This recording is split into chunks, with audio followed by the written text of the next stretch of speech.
Aujourd'hui on va passer un moment à discuter avec Eva de son expérience avec l'écriture, de l'auto-édition, de maison d'édition, de bouquins, de tout ça.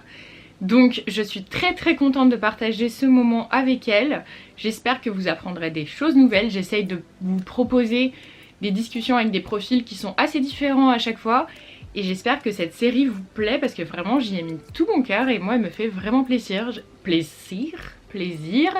J'apprends beaucoup de choses et je rencontre... Enfin ça me permet de discuter avec des auteurs que je ne connaissais pas ou que je connaissais déjà. Mais d'avoir leur point de vue là-dessus, je trouve ça hyper enrichissant et intéressant. Enfin bref, je vous laisse avec la vidéo. J'espère que vous avez vu mon beau t-shirt Laurie aussi par contre. J'adore.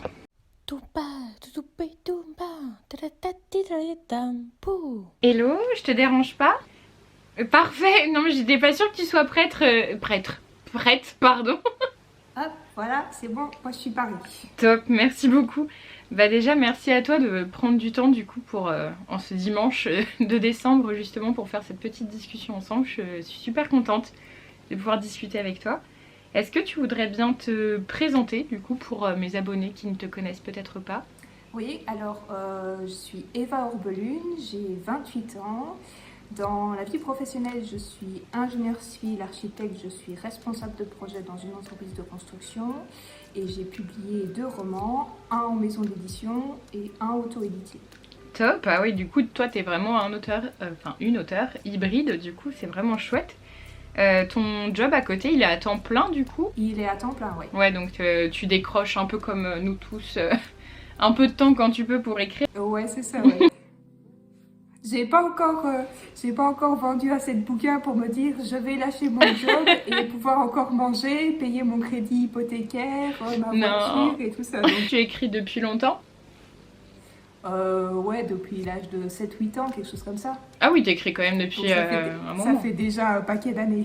C'est ça, tu maîtrises ta plume. Et qu'est-ce qui t'a donné envie de partager tes textes? Tu partageais déjà peut-être sur les réseaux, sur des blogs, des forums, des choses comme ça ou tu voulais vraiment passer par l'objet du livre? J'ai toujours partagé mes textes avec mon frère et ma soeur depuis que je suis toute petite. Trop bien. Et puis je suis arrivée sur la blogo, sur Skyrock vers l'âge de, je sais pas, 14-15 ans, quelque chose comme ça. Et là, je partageais mes textes et j'échangeais avec des auteurs, avec des lecteurs, j'étais dans des communautés d'écriture. Donc l'édition du livre arrive au terme d'un parcours qui était déjà dans le partage de mes écrits en fait. Oui, t'étais déjà un petit peu dans tout ça. Et du coup, t'as d'abord toi commencé par la maison d'édition ou t'as d'abord commencé par l'auto-édition? T'as fait ça dans quel ordre? J'ai d'abord commencé par la maison d'édition, ça s'est fait en même temps parce qu'en fait mes 2 livres sont sortis cette année, un en avril et un en juin, donc il y a deux processus qui se sont faits en parallèle. Mon premier roman, Le Destin du Magistère, est sorti en avril en maison d'édition chez Beta Publisher. Et j'avais signé un contrat en mars 2021 et le roman est sorti en avril et tout le processus éditorial a commencé vers décembre-janvier. Et en même temps, j'étais dans la relecture de Correspondance, qui est mon roman auto-édité qui est sorti en juin. Et puis dans la maquette de couverture, la maquette intérieure et tout ça, ça s'est fait un peu en parallèle et les 2 romans sont sortis à peu près en même temps. Et comment toi tu as découvert l'auto-édition? C'est quelque chose que tu connaissais depuis longtemps de fait de parler avec d'autres auteurs ou t'as découvert ça un petit peu sur le tard? Comment ça s'est fait pour toi? En fait, j'en avais déjà entendu parler, mais au moment où je suis vraiment rentrée dedans, c'est quand Elodie, que tu as eu en interview il n'y a pas longtemps, Elodie Ashfredwell, a publié son premier roman en auto-édition. Un roman que j'ai corrigé, je connais Elodie depuis 10 ans. Ah oui. Et donc j'ai un peu suivi son parcours en auto-édition, je l'ai accompagnée avec certains romans, notamment avec Un jour. Et je l'ai eu en interview sur l'auto-édition au moment où j'étais gérante de la communauté Démo, qui était une communauté d'écriture. Donc c'est vraiment à ce moment-là que j'ai commencé à avoir un peu plus d'informations et que je me suis dit peut-être pour un de mes romans, je ne sais pas encore lequel, mais voilà. Et puis avec Correspondance, en fait c'est un tout petit roman qui tient presque plus de la novella que du roman. Je me suis dit c'est un bon tout petit roman pour se lancer, normalement pas trop de frais, qui devrait être facile à vendre parce que c'est une histoire accessible pour tous. Donc je me suis dit, je vais essayer avec celui-là et pas avec le premier roman d'une série à rallonge de fantasy parce qu'en général j'écris plutôt dans les genres de l'imaginaire. Donc je me suis dit, je vais plutôt commencer par un petit roman qui n'a pas de suite. Voir déjà ce que ça donne, parce que c'est vrai que c'est assez atypique. Voir déjà ce que ça donne, si ça peut être rentable et prendre un peu mes marques dans le monde de l'édition. Ouais, parce que c'est vraiment atypique quand même comme type de profil, justement, de commencer par la maison d'édition et ensuite d'aller vers l'auto-édition. Souvent, c'est un peu plus l'inverse. Au niveau de ta maison d'édition, il y avait un appel à texte ou tu as envoyé ton texte un peu comme ça, de manière spontanée? Non, j'ai soumis mon texte. C'était une maison d'édition que je suivais parce que je connaissais une autrice qui était publiée chez eux. Ok.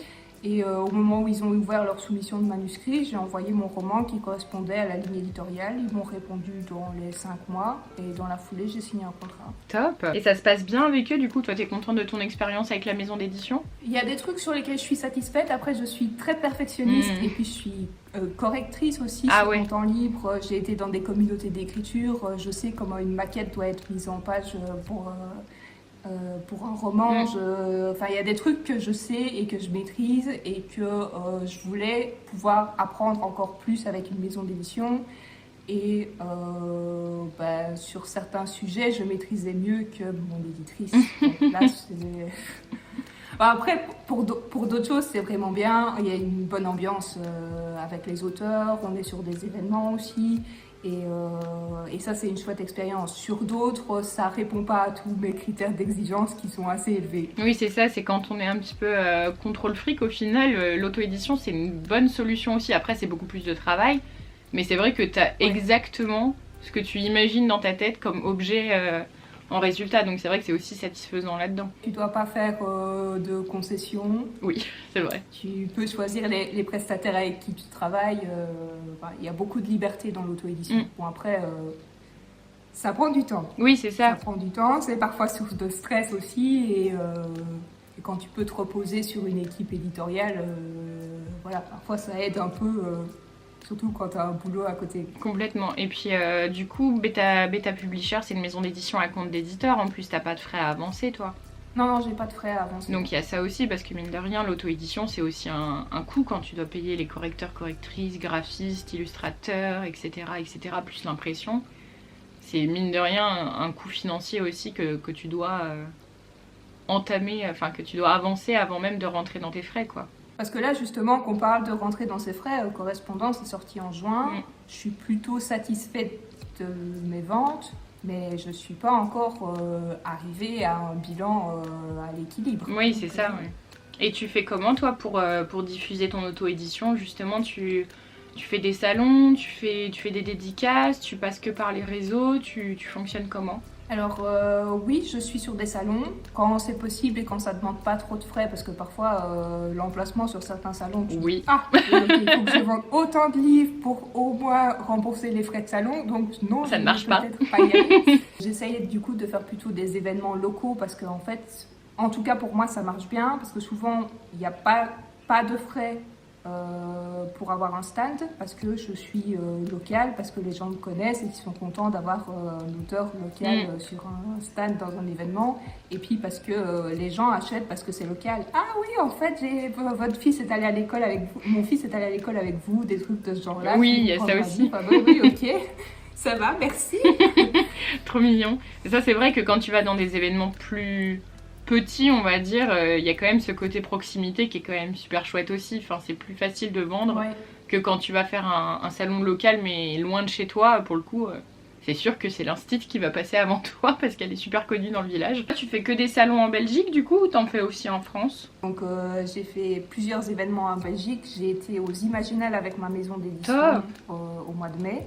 Et puis pour le reste, ce sera l'année prochaine. Oui, c'est ça. Mais peut-être que tu en as déjà de prévu. C'est pour ça que je te demande, parce que c'est vrai, souvent ça se prévoit mine de rien assez à l'avance avec certains salons. Ils ont leur programmation. Surtout les plus gros événements, souvent il faut avoir envoyé son dossier de candidature plusieurs mois à l'avance. Quand tu es en salon, tu présentes les deux en même temps, parce que je sais qu'il y a des salons qui refusent les auto-éditions.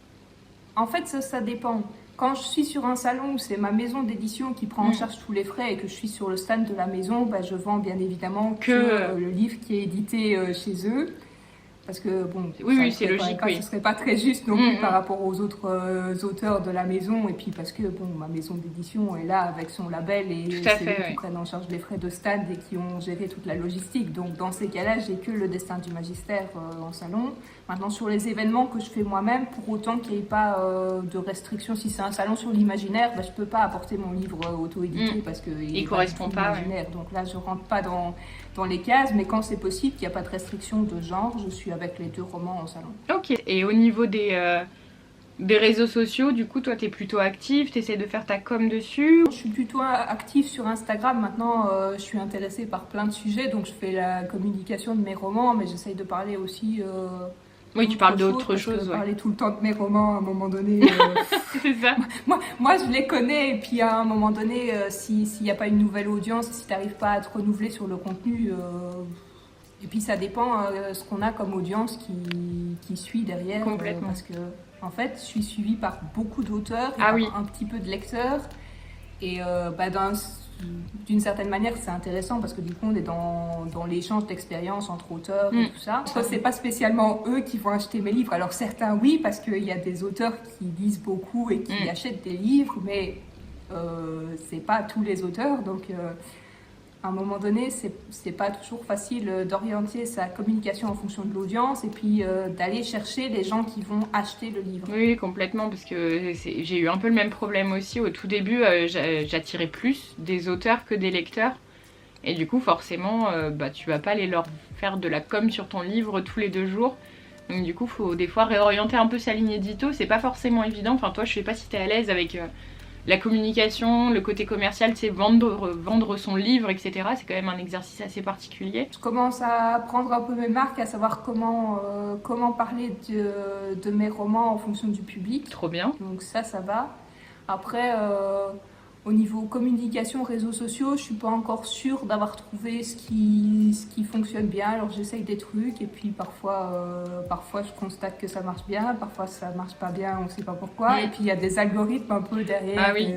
On sait pas toujours exactement comment ils fonctionnent et pourquoi d'un coup ton post a eu plein de vues alors que c'est pas spécialement intéressant ce que j'avais pas l'impression que c'était intéressant ce que je racontais dedans, mais voilà, pourquoi est-ce que celui-là a marché, pas celui de la semaine d'avant et pas celui de la semaine d'après, ça je sais pas. Et du coup, oui, au niveau financement dans tout ça, toi t'es passé par une cagnotte pour ton roman auto-édité, t'es passé par quelque chose ou c'est toi qui as injecté de l'argent personnel dedans pour financer tout ça? Non, ici ce sont des fonds propres. J'avais fait une estimation des frais, j'avais de l'argent sous la main pour l'investir directement. Il y a des frais qui se sont échelonnés aussi parce que entre le moment où tu payes la correction et puis le moment où tu payes la couverture et tout ça, il y a des frais que j'ai pu échelonner sur plusieurs mois. Donc ici c'était un petit roman, il avait été bien relu, donc je suis passée par une correctrice quand même pour être sûre que je ne laissais rien derrière moi parce que sur ses propres romans, même quand on a l'habitude de corriger des textes, on laisse toujours passer quelque chose. Quand on a le nez dedans. Donc, mais j'ai demandé une correction simple et pas une correction approfondie, donc c'était la base de la base, le plus petit prix possible pour la correction tout en ayant quand même ce regard extérieur sur le texte. Maintenant, ce serait un autre roman beaucoup plus dense, avec beaucoup plus de mots, une intrigue plus complexe. C'est sûr que je fais pas une correction simplifiée, que les coûts d'impression, c'est pas la même chose de publier un roman qui fait 150 pages, qui sort en format poche, que de publier un énorme pavé de fantasy qui en fait 600. Donc peut-être en A5. Peut-être que pour un autre roman, j'envisagerais une campagne Ulule ou quelque chose comme ça pour avoir les fonds. Maintenant, sur ce roman-ci, il y avait déjà suffisamment de défis. C'est quand même une étape supplémentaire. On n'est pas sûr qu'on va obtenir l'argent qu'on a demandé. Quand on fait un financement participatif, il y a des frais de plateforme. C'est ça en plus à gérer aussi au niveau logistique. Donc là, puisque j'avais... Ah bah oui, tu te rajoutes du boulot. Là, puisque j'avais les fonds, je me suis dit, je me passe de cette étape.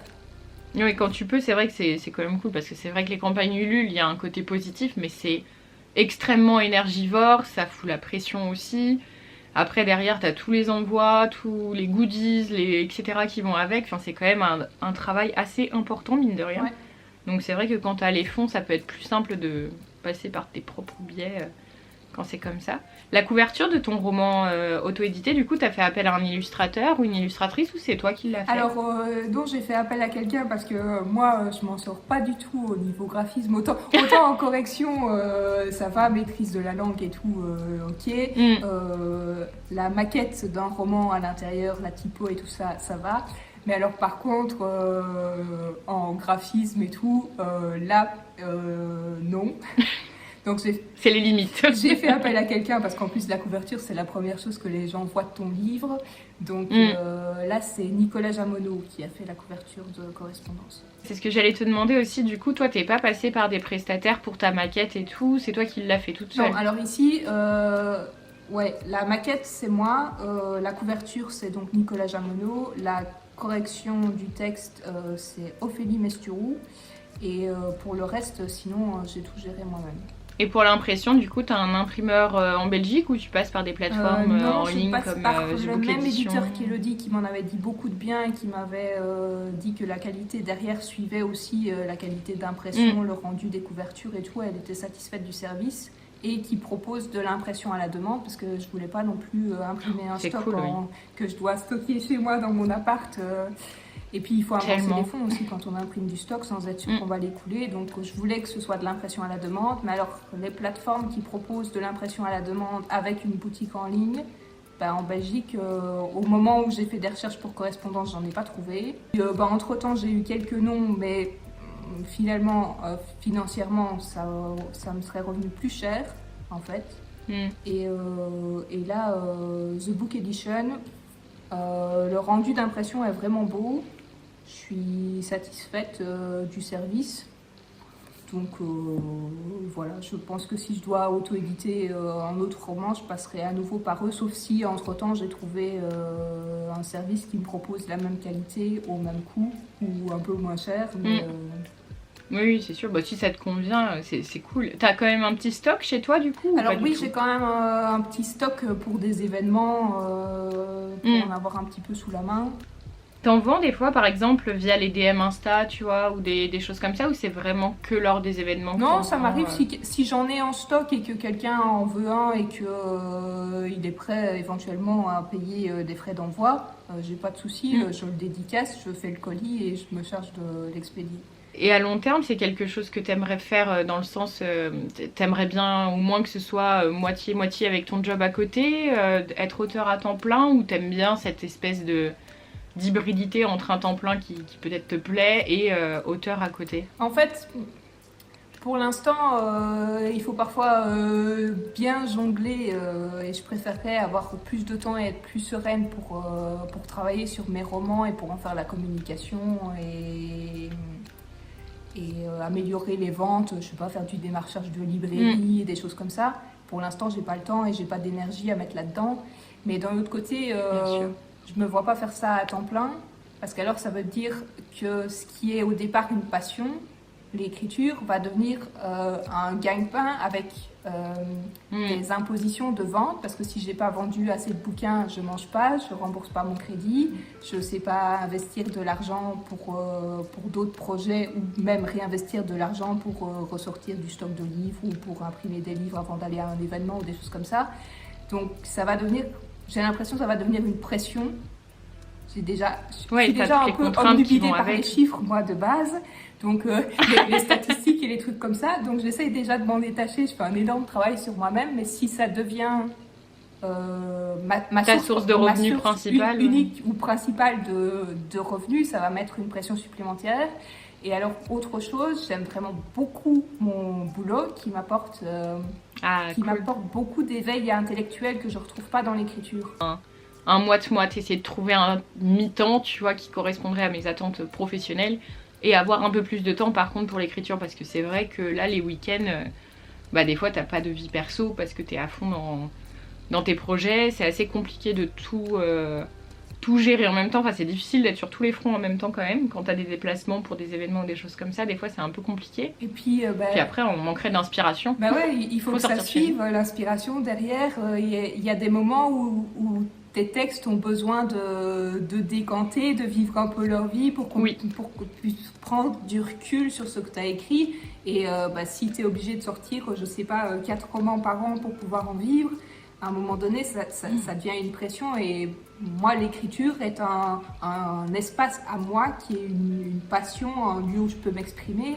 Et j'ai pas envie que ça devienne une obligation. Puis après, en plus, tu te retrouves un peu isolée aussi d'un certain sens, parce que même s'il y a une belle communauté sur les réseaux, je trouve, entre les auteurs et les autrices, au final, factuellement, t'es quand même chez toi, tout seul, devant ton ordi. Là, t'es en train d'écrire d'autres projets, de planifier d'autres projets, ou pour l'instant, oui, t'es un peu en stand-by? En fait, moi, je suis très très régulière dans l'écriture, donc j'écris presque tous les jours. Ah ouais? Enfin, j'essaye. Il y a des fois, c'est 50 ou 100 mots, mais c'est cool. Presque tous les jours. Et du coup, en général, sur la fin de la phase d'écriture d'un roman, je suis en train de planifier le suivant. Quand ça se passe bien au niveau inspiration et que ça se goupille bien, en général, ça se passe comme ça. Donc, j'ai très rarement un blanc entre l'écriture de mes romans. Et comme ça, il y en a un qui décante pendant que j'écris le suivant, et puis ainsi de suite. Enfin, jusqu'à présent, ça marche. Mais peut-être qu'un jour, ça marchera plus. Mais jusqu'à présent, ça marche. Tu t'imposes un planning, ou c'est quelque chose qui se fait spontanément d'écrire tous les jours?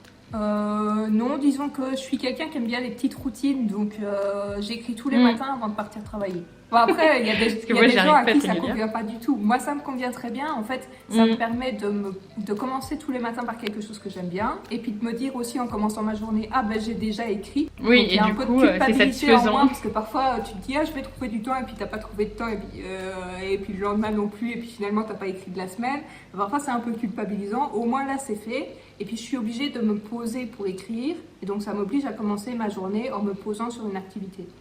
Ça, c'est cool aussi, oui, c'est un temps que tu prends pour toi quand même, au final, au début de ta journée presque. Et ça commence bien mes journées, je suis beaucoup plus sereine comme ça.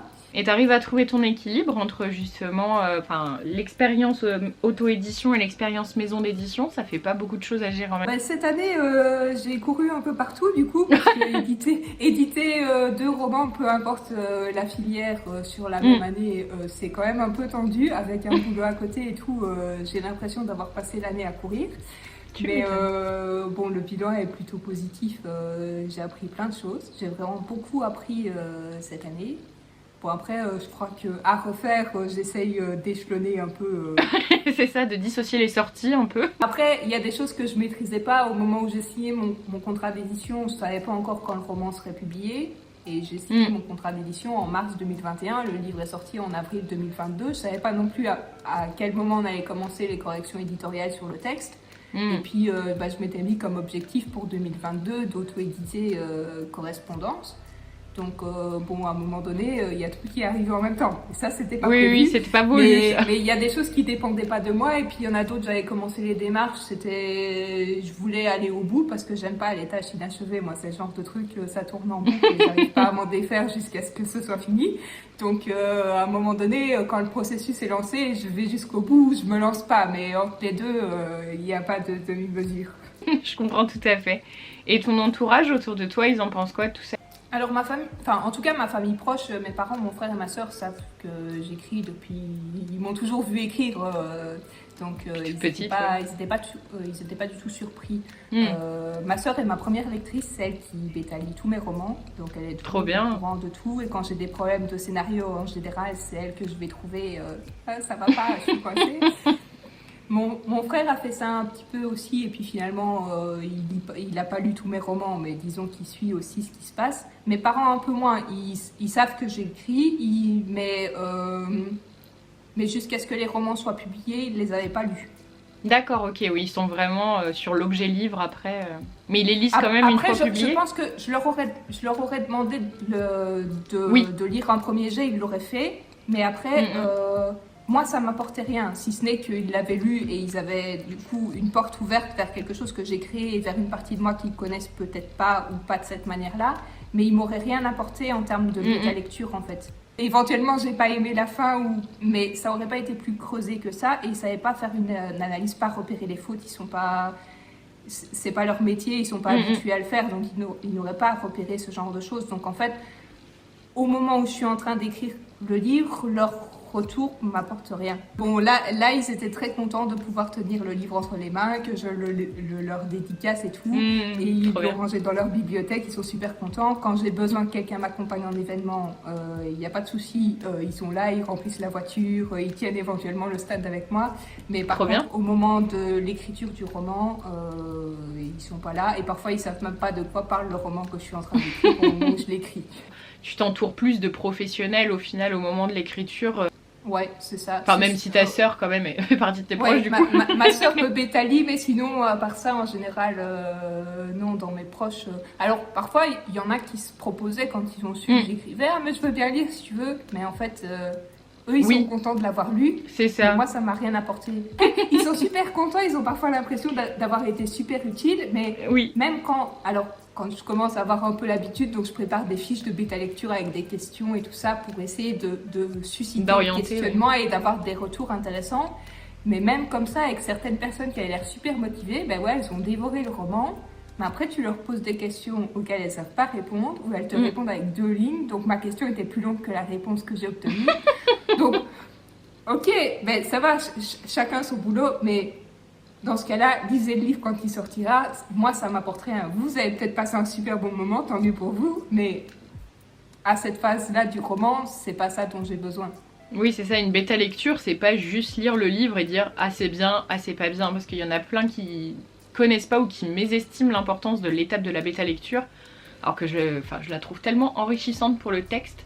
Quand t'as des personnes qui justement bêtalisent de manière professionnelle ou pas professionnelle, mais qui sont hyper investies justement dans les fiches que tu leur proposes, etc. C'est hyper enrichissant d'avoir tous ces retours-là. Bon, après, ça dépend de ce que t'attends en tant qu'auteur aussi.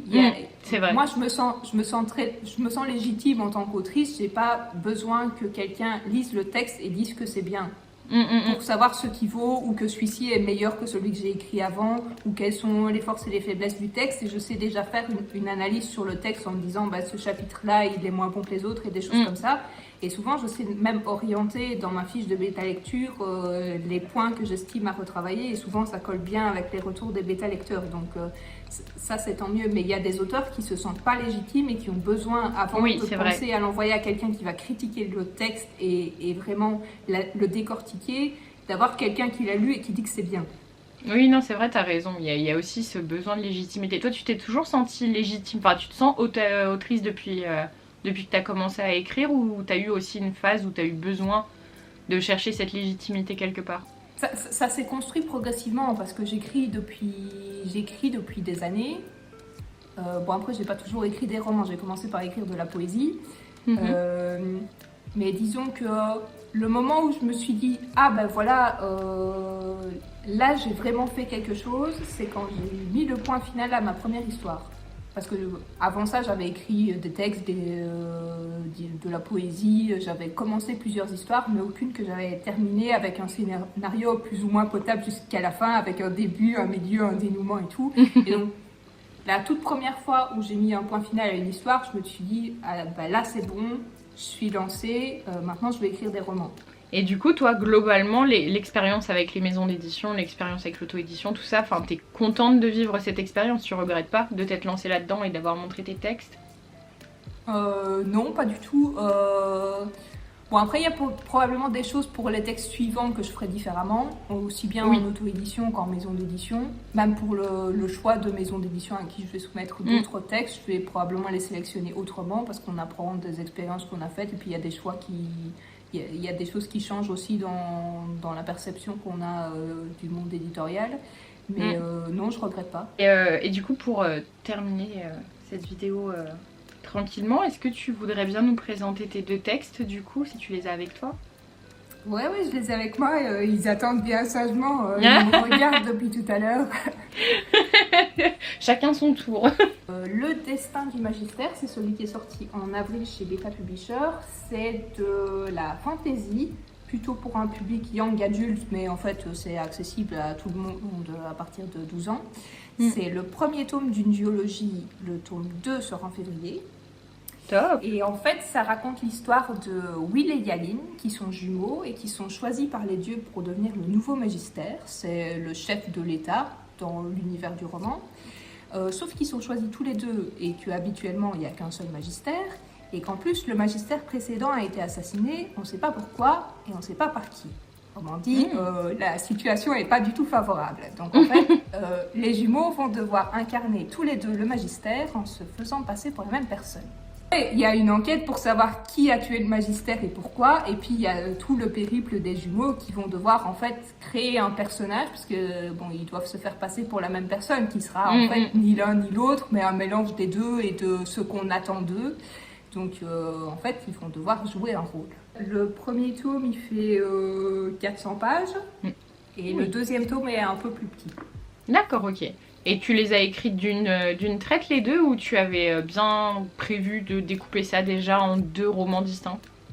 Alors, en fait, au départ, c'était censé être un roman en 2 parties, sauf qu'il y a beaucoup de choses qui ont pris plus d'ampleur que ce que j'avais prévu. Donc, finalement, c'est devenu 2 tomes bien distincts. Il y avait déjà quand même un ressort scénaristique important à la fin de la première partie. Donc, en fait, ça fonctionnait bien de les découper.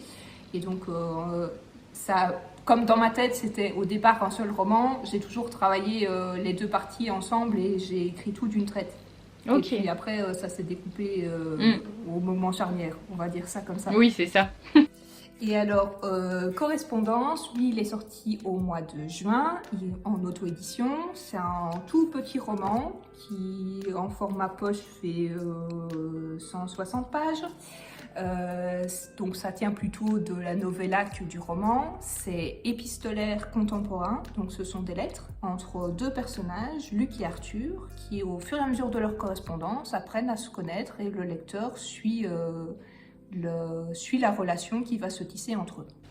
Donc complètement différent du coup en effet du complètement premier. Différent, ouais.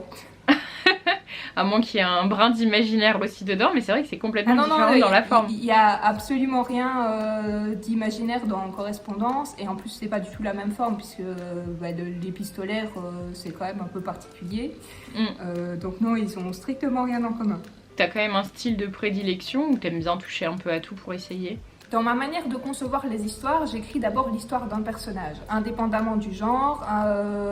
Et donc là, Luc et Arthur avaient une histoire à raconter qui ne correspondait pas à mon univers habituel. Parce qu'en général, j'écris plutôt des pavés dans les genres de l'imaginaire, et pas des tout petits romans et pas du contemporain.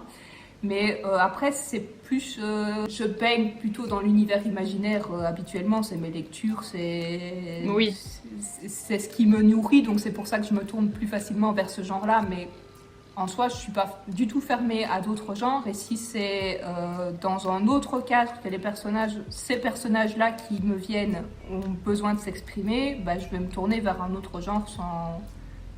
Oui, tu restes pas dans ta case justement d'imaginaire ou de fantaisie.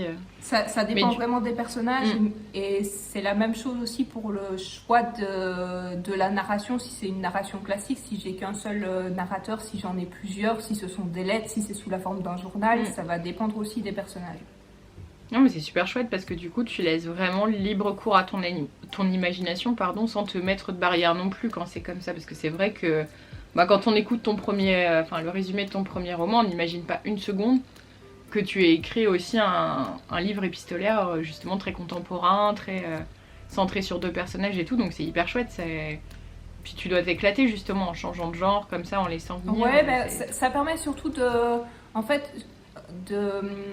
bien séparer les textes, parce que quand on écrit toujours dans le même genre, parfois on aborde toujours les thématiques de la même façon, où on a des archétypes de personnages ou des archétypes de lieux qui reviennent, ou des constructions scénaristiques qui sont similaires.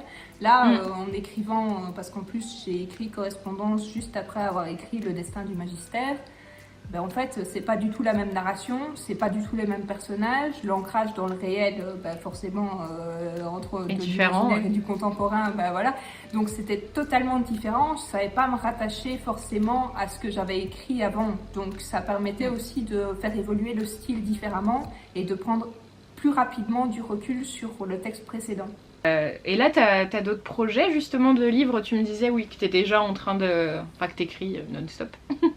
Oui, ça s'écrit les uns après les autres. Donc oui, j'ai plusieurs romans qui sont terminés. qui sont, j'en ai 2 qui sont pour l'instant en soumission de manuscrits dans différentes maisons d'édition, mais les délais de réponse sont toujours assez longs, donc on est parti pour un certain temps. Qui sont tous les 2 dans l'imaginaire, mais alors pas dans le même genre d'imaginaire. J'ai un roman qui est pour l'instant en soumission, c'est de la fantaisie de mœurs. Donc ça se rapproche plus du roman historique que de la fantaisie, sauf que l'univers est inventé et il n'y a pas de cohérence historique avec des événements qui seraient passés dans notre monde, mais il n'y a pas de magie, il n'y a pas de créatures surnaturelles. C'est vraiment comme si ça s'était passé chez nous, sauf que c'est pas chez nous et c'est pas avec des gens qu'on connaît. Ok, super intéressant du coup. Enfin, ouais, trop cool. Enfin, je connaissais pas du tout, mais c'est vraiment créer un monde, quoi. C'est ça, c'est créer un monde, mais sans la magie, dimension qu'on associe généralement à l'imaginaire. Mais alors du coup, c'est un genre de niche, donc à faire publier, c'est plus compliqué que d'autres romans, parce qu'en plus, c'est du adulte, et c'est centré sur de la politique. Comme, en général, c'est souvent une thématique qui revient dans la fantaisie de mœurs, de la politique. Donc ça intéresse un lectorat de niche et pas beaucoup de maisons d'édition. Ce roman-là en particulier, je voulais d'abord essayer de le faire éditer en maison d'édition, parce que si c'est déjà difficile pour un éditeur qui est bien installé de promouvoir ce genre de roman, moi, en tant qu'autrice, déjà, c'est un pavé, et puis en plus, il va falloir que je le vende. Donc voilà, peut-être que finalement j'arriverai à la conclusion que je vais l'auto-éditer, mais pour l'instant je me sens pas capable d'auto-éditer ce roman-là. Parmi tous mes romans, celui-là c'est celui qui me paraît le plus difficile, sans un support derrière d'un lectorat qui est assidu à une maison d'édition et des outils de communication à une autre échelle que la mienne. Et le deuxième du coup que tu proposes en maison d'édition, ça va être aussi de la fantaisie de mœurs ou pas du tout? Non, parce que bon, j'en ai écrit une fois parce que j'avais des idées sur les personnages, l'univers et tout ça. Je retenterai probablement pas l'expérience prochainement. Donc non, du coup, Tracker de rêve, qui est l'autre roman qui est en soumission de manuscrit pour l'instant, c'est du young adult et c'est du fantastique. Et ouais, les genres de l'imaginaire, c'est ce que je lis essentiellement depuis l'enfance aussi. Donc, Oui, donc ça te parle aussi quand tu en lis beaucoup, t'as envie d'écrire l'histoire que t'aurais rêvé de lire aussi. Bah, en tout cas, je te remercie vraiment beaucoup pour cet échange qu'on a eu là, d'avoir pris le temps en ce dimanche froid de décembre pour discuter de livres. Je suis très contente parce que tu as un profil encore super différent des autres personnes que j'ai interrogées là dernièrement. Et du coup, je trouve ça hyper intéressant pour justement légitimer et valoriser l'auto-édition et montrer aussi des profils plus hybrides justement et montrer qu'on peut faire ce qu'on veut avec nos textes aussi. C'est super cool, je trouve, d'essayer de tenter en maison d'édition et puis au pire on les auto-édite ou de faire le choix d'auto-édition aussi, qui n'est pas un choix forcément par dépit. Comme certains le pensent, donc du coup c'est vraiment chouette et je suis vraiment contente que tu m'aies accordé ce temps pour partager ton expérience. Avec plaisir, c'était vraiment chouette. Bah, merci beaucoup.